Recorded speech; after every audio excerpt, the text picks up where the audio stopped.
Hi, I'm Dr. Cash DeWitt, physical therapist, and today I'm here to talk to you about foot health.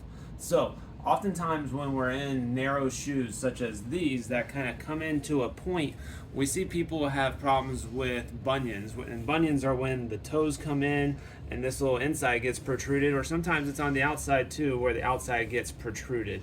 What will happen is these narrow shoes will put pressure on those insides of the toes, and you can tell that these are not shaped the way feet are normally shaped. And if we look at our heels or our soccer cleats, which are oftentimes notoriously narrow, versus more of our foot shaped shoes with a wider toe box, there's a significant difference in how narrow the shoe is versus how wide the actual forefoot is, the forefoot being where the toes are.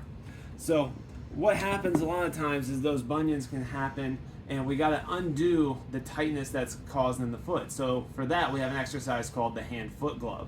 So what you do for the hand-foot glove is you'll take your hands and you'll put your fingers in between your toes to help spread them out. And then while you're here, you actually take the toes back and forth nice and gently. Now, some people, it will be so tight, you might only be able to get one finger in at a time, and then you'll have to go back and forth with just that one finger. Some people have to actually start with their pinky fingers because they're the smallest ones. This can cause a little bit of bruising if your feet are particularly tight. So start slow, start small, just a few repetitions. But as you get more and more, better and mobile, you can do 10 to 20 repetitions. Do this several times a day, going back and forth, and then you can even add in a little bit of twisting. I'd recommend doing this 2 or 3 times a day if you suffer from bunions, and this will help you get better faster.